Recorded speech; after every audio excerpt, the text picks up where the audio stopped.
പഹൽഗാം ഭീകരാക്രമണത്തിന് പിന്നാലെ പാകിസ്ഥാന് കൂടുതൽ പിന്തുണ പ്രഖ്യാപിച്ച് ചൈന. പാകിസ്ഥാന് കൂടുതൽ ആയുധങ്ങൾ നൽകി. യുദ്ധകാലാടിസ്ഥാനത്തിൽ കൂടുതൽ ആയുധങ്ങളും ദീർഘദൂര മിസൈലുകളുമാണ് നൽകിയത്. തുർക്കിയും ആയുധം നൽകി രംഗത്ത്. തുർക്കിഷ് വിമാനം ആയുധങ്ങളുമായി ഇസ്ലാമാബാദിലേക്ക് പറന്നിറങ്ങി. പഹൽഗാം ഭീകരാക്രമണത്തിൽ നിഷ്പക്ഷ അന്വേഷണം വേണമെന്ന പാകിസ്ഥാന്റെ ആവശ്യത്തെ പിന്തുണയ്ക്കുമെന്നും ചൈന അറിയിച്ചിരുന്നു. പാകിസ്ഥാൻ വിദേശകാര്യമന്ത്രി മുഹമ്മദ് ഇഷാഖ്ദാറും ചൈനീസ് വിദേശകാര്യമന്ത്രി വാങ്ങിയും തമ്മിൽ നടത്തിയ ഫോൺ സംഭാഷണത്തിലാണ് പാകിസ്ഥാനുള്ള പിന്തുണ ചൈനയെ അറിയിച്ചത്. പാകിസ്ഥാന്റെ പരമാധികാരവും അഖണ്ഡതയും സംരക്ഷിക്കാൻ പിന്തുണയ്ക്കുമെന്ന് ചൈന പറഞ്ഞു. ഇന്ത്യയിലെയും പാകിസ്ഥാനിലെയും സ്ഥിതിഗതികൾ നിരന്തരം നിരീക്ഷിച്ചു വരികയാണെന്നും വാങ്ങി പാകിസ്ഥാനെ അറിയിച്ചു. പഹൽഗാമിലെ ഭീകരാക്രമണത്തിൽ റഷ്യയോ ചൈനയോ ഉൾപ്പെട്ട അന്വേഷണം സ്വീകാര്യമാണെന്ന് പാകിസ്ഥാൻ പ്രതികരിച്ചു. ഇതുമായി ബന്ധപ്പെട്ട സംഭവ വികാസങ്ങൾ പാകിസ്ഥാൻ ചൈനയെ അറിയിച്ചു. ഭീകരതയെ ചെറുക്കുക എന്നത് എല്ലാ രാജ്യങ്ങളുടെയും ഉത്തരവാദിത്തമാണെന്നും സമീപനത്തോടെ ഇടപെടണമെന്നും വാങ്ങി ആവശ്യപ്പെട്ടു. അതിനിടെ പഹൽഗാം ആക്രമണത്തിന് പിന്നിൽ പ്രവർത്തിച്ച പാകിസ്ഥാന് പിന്തുണ നൽകിയ ചൈനീസ് നിലപാടിൽ ഇന്ത്യക്ക് കടുത്ത അതൃപ്തി. ഇക്കാര്യം ഇന്ത്യ ഔദ്യോഗികമായി ചൈനയെ അറിയിച്ചേക്കും. ചൈനീസ് നിലപാട് ഭീകരവാദത്തിന് പിന്തുണ നൽകുന്ന നിലപാടാണിത് എന്ന വികാരമാണ് വിദേശകാര്യ വൃത്തങ്ങൾക്കുള്ളത്.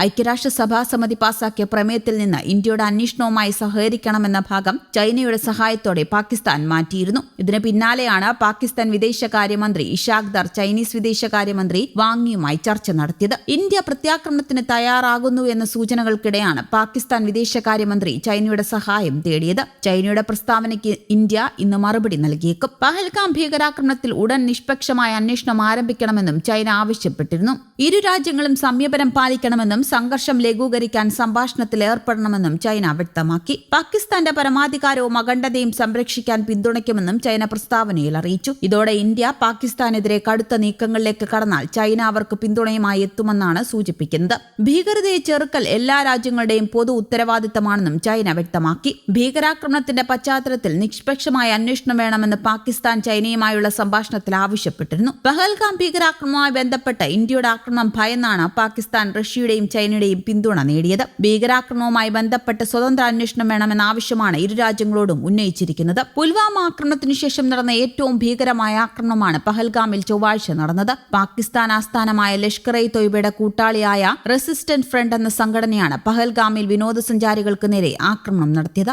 മതം ചോദിച്ച് പുരുഷന്മാരെ മാത്രം ലക്ഷ്യമിട്ട് നടത്തിയ ആക്രമണത്തിൽ 26 പേരാണ് കൊല്ലപ്പെട്ടത്. സംഭവത്തെ അപലപിക്കാൻ പോലും തയ്യാറാകാതിരുന്ന പാക് പ്രധാനമന്ത്രി ഷഹബാസ് ഷെരീഫ് നിരപരാധികളെ കൊന്നൊടുക്കിയ കൊടും ക്രൂരതയിൽ ഇന്ത്യ തെളിവുകൾ നിരത്തി ലോകരാഷ്ട്രങ്ങൾക്ക് മുൻപിൽ പാക് പങ്ക് ചൂണ്ടിക്കാട്ടിയപ്പോഴാണ് സ്വതന്ത്ര അന്വേഷണം എന്ന ആവശ്യവുമായി മുന്നോട്ട് വന്നത്. അതേസമയം പഹൽഗാം ആക്രമണത്തിന് പിന്നിൽ കശ്മീരിലെ സ്വാതന്ത്ര്യ സമര സേനാനികളാകാമെന്ന് പാക് ഉപപ്രധാനമന്ത്രി ഇഷാഖ്ദാർ പറഞ്ഞു.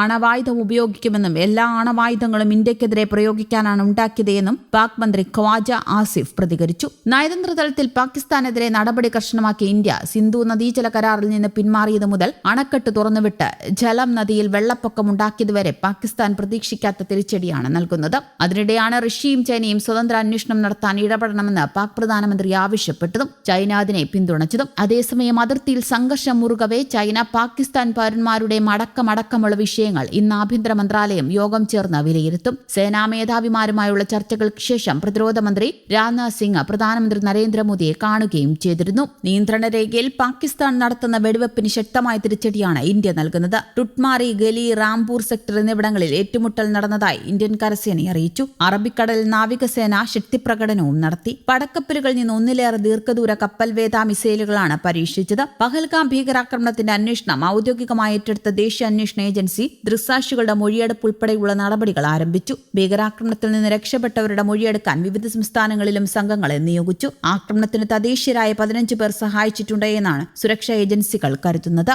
News desk Kerala Kaumudi.